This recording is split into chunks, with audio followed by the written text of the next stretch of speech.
All aboard! Good morning and welcome to 88.9 FM Hills Chat. I'm your host, Bill Hodgson, and I'm looking forward to your company for the next 3 hours until 12 o'clock midday. Straight out of the starting gate at around 10:05, we'll be visited by Trent Millay, an aspiring new author, and his publishing debut of The Protector. Hills Radio, 88.9 FM, the voice of the Adelaide Hills. Welcome back to the studio, 88.9 FM Friday Hills Chat. You're here in the studio. My name is Bill Hodgson. I'm your host for this morning, and I've got my very special guest, Trent Millay. How are you, sir? I'm very good, thank you. How are you? Not too bad. Can you tell me a little bit about the Trent Millay story? What are you doing? Well, at the moment, I'm currently on my gap year. I finished high school last year, and I'm currently using this year to go for as many opportunities in things I enjoy and try to find something to do that I want to continue with. But I know you've got a passion, sir. You're a writer. Yes, I am indeed. But there's a difference in what you're doing. It's not like quite a few of the authors in the area that I've interviewed. They're mostly toward a historical leaning, but you're working with fiction. Yes, indeed. I'm heavily fantasy-based. A lot of my writing that I tend to enjoy and tend to, want to write about is all fantasy-based. Now, there's a spin. There's a difference with what you're saying here, isn't it, Trent? Indeed. It's not Western culture that's influenced you. What is it? It is Asian culture, or more specifically, Japanese culture. All right. Now, is it a Japanese in the fantasy realm or the classic, what you might call a fairy tale? I typically lean towards the fantasy realm, less fairy tale than, but definitely more fantasy than anything else, yeah. Now, when I saw the front illustration, your front artwork there, exactly as you predicted, I thought of anime, I thought of manga. But is it as dark as some of the manga that I've seen? Well, it typically depends on what type of manga you've read or type of anime you've seen. I could definitely say it kind of leans towards a bit of dark at times, but I do try to give it a little bit of a lighthearted spin. It's definitely a mixture between Japanese culture and Western culture. It just depends on what you'd like to read and what you're familiar with. You've called it The Protector. Yes, indeed. Does that mean there is like a guardian angel? In a sense, you could put a spin on it. It's actually a guardian demon. The actual plot and story in it is that there was once a big great war, and it was between angels and demons, but in my universe I've called angels light callers, just to give it a little bit of a difference. And the demons lost, and as a result, in order to give back for what damage they've done, they have to become protectors if they so wish. And so the main character, Zane, is indeed a demon, and he is a protector of a dear friend of his. Okay, so the story weaves in and around Zane and the person that he protects. Yes. Do we need protection, do you think? Well, in modern day society these days, there is a possibility of it. I am not entirely sure, but my world is entirely its own fictitious universe, and in this world, yes, in fact, people do need protection at times. Yes, for sure. I think we've all benefited from some kind of guardian angel. I've been in situations myself. I don't know how that car missed me. Well, whether it's a guardian angel or someone there to just give you a little helping hand with anything, someone else there is always good to at least help with some sort of situation. But yeah, and definitely in this universe, compared to the amount of dangers there are in this universe compared to our own world, protectors are definitely a needed thing in that universe. Can we talk a little bit about the culture between Asia and Europeanized Australia? Yeah, absolutely. So we are very Anglo-Saxon here.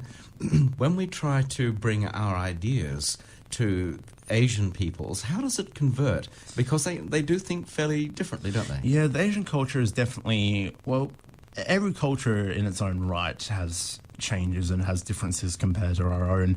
Western culture obviously is what we're most familiar with, but if you were to look at an Asian culture or Japanese culture, you will find they're either a lot more sophisticated or a lot more self-centered or blocked off. But converting anything from Western to Asian culture, there's a lot of changes that need to be made in order to actually make it more relatable to them. And same goes here. I've seen a lot of instances where Japanese shows have been converted to English, but previously where they were aimed at adults, they get converted and changed to make more kid-friendly. Right. Yeah, that's interesting. The reason I'm looking at this point, Trent, is because I spoke with a very interesting lady who went to Japan for a year to learn ceramics. And the culture in Japan says, I'm going to take this clay and I'm going to do this one particular job 1,000 times until I get it perfect. And then, and only then, I will move on to the next step in learning. So with your writing, do your stories develop slowly, progressively? Are the complexity of your characters, are they built gradually and then they fully form and then they realize what their purpose is? So I definitely say that's an accurate description of it. There's several different characters involved, and as the story progresses, every single character gets their own massive progression, where at the start of each book, or at least the start of the first volume here, everyone believes that they have their goals set in mind, but later on, as the story progresses and as more things come to light, they have to realize that, no, we need to change our ideals, we need to change what is our focus in this world. And that's one thing that there is a definite divide and difference in between Western and Asian culture. As you said, they mold the clay one particular way 1,000 times, whereas I've tried to make it so each character needs to look into different realms of possibilities. They need to try different things every time in order to get what they want or achieve what they need to achieve. It sounds very much like a mirror of real life. Well, I definitely try to make it more I definitely try to make it relatable, because that's the focus point. Well, that's not a focus point, but it is a very good point of any story, being able to relate to certain characters. Otherwise, you just need to have something there that people can actually see and relate to in order to get attached to the characters. I've definitely tried to give every character their own element of relatability, even though a lot of them are definitely out of this world, concerned with their powers and what they can do. But I definitely try to give every single one of them a bit of relatability, because that's what you need in modern day society. You need to relate to something. 100% right there. And I'm going to take a little break for a moment. We're going to listen to David Bowie and China Girl, because I'd like to concentrate when we come back on the development of your work. And I know that this is only the first of several installments, or shall I say chapters, that you're constructing. So it's going to be very, very interesting.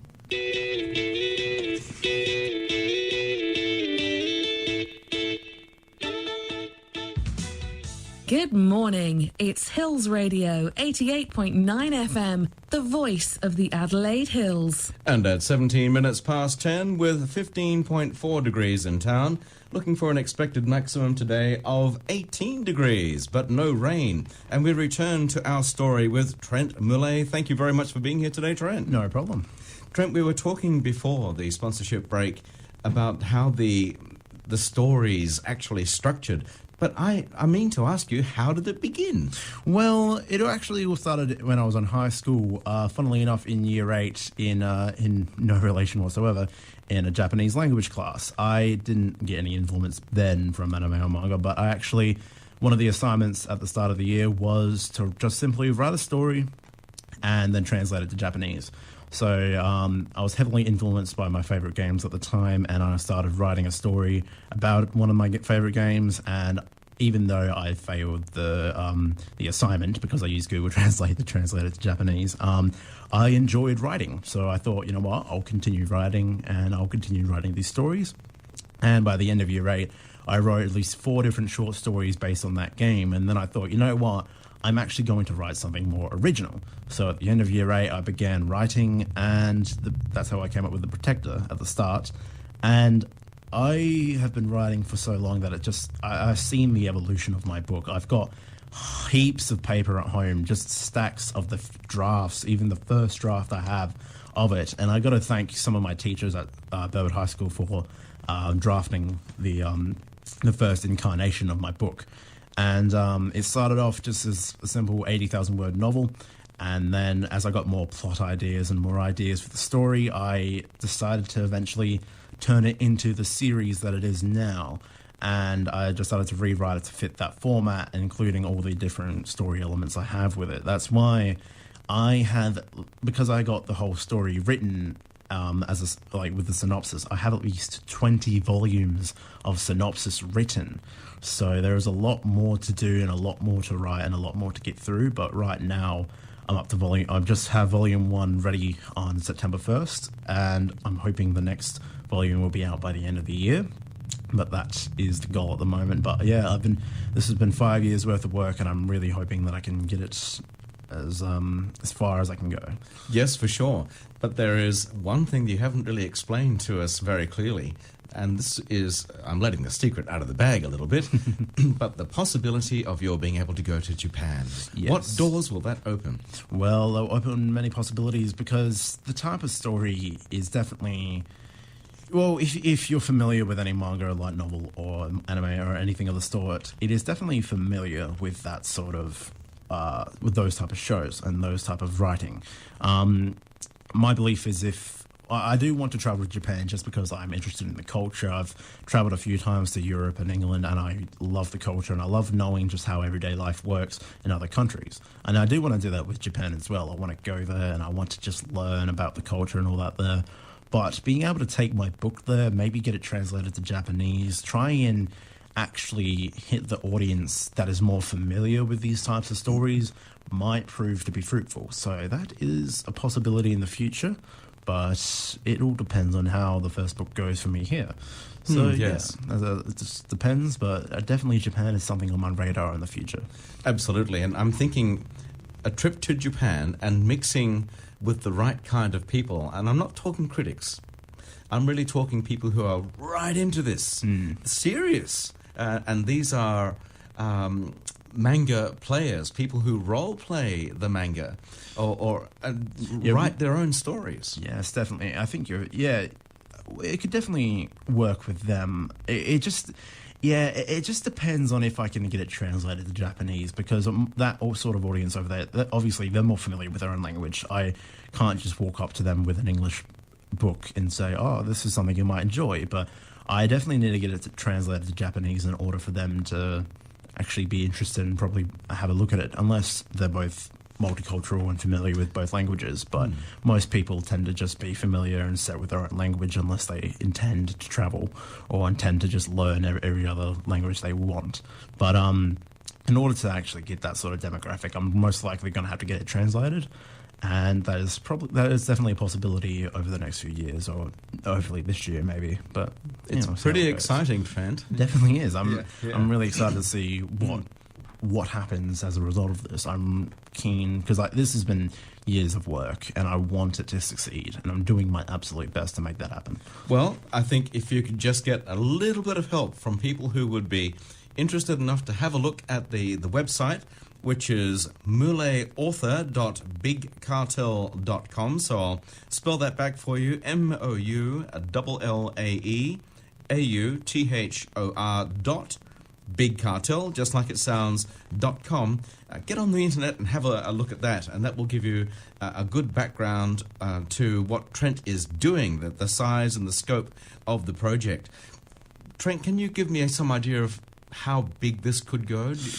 Well, I'm not entirely sure how big it could go. It honestly depends on how much it's either how much it sells, what sort of audience it reaches, how far it reaches. Possibilities are endless at the moment. Adaptations are possible. Future sequels are possible. I've even considered writing a prequel. Even there's just endless possibilities, but that's holding my hopes up incredibly high. I've heard the story so many times of just people releasing a book but not knowing what to do with it and ending up just flopping and they don't know what to do. But I have a little more of a general sense and knowledge of the audience. I know what sort of demographic I'm aiming for, and I intend to make this succeed, and I'm not going to stop until it can succeed, and I'm looking to do my best to do that, and that's why either possibly a trip to Japan or either just talking to the demographic that I'm aiming for, which is teen, young adults, and even adults. Anyone can actually read the story. It is, considering it is a rather small size, the first volume, it's the type of audience is people just like an easy read. That's why teen and young adult would suit them. It could probably be really easy for adults as well. But yeah, and there's endless possibilities at the moment. It just depends on how well it goes here. Well, all right. Well, I do hope that you find your own protector, your own guardian angel in the journey. I appreciate that. No dramas. So apart from your website, where else can people find your book? Well, actually, I believe it's Malay author at bigcartel.com, I believe. Oh, right, okay. Other than that, it is available in ebook form at Amazon / Kindle. Just search up The Protector Volume 1 on Amazon and you'll find it. And at the moment, I'm looking. I have got paperbacks on the way. They're the ones for sale on my website, and I'm looking to just send around Australia. I believe. Don't quote me on this. I'm trying. I believe it can be sent overseas if you purchase it through Amazon. Amazon will sell the paperbacks as well.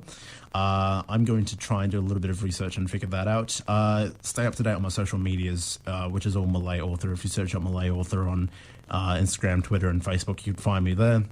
And I'll keep you updated if it is possible for people in other countries to buy the book. But for now, hard copies of paperbacks are my website, Malay Author at bigcartel.com, and ebooks are on Amazon. All right. Well, to me, this is a cultural adventure, and I wish you well with it. Thank you very much.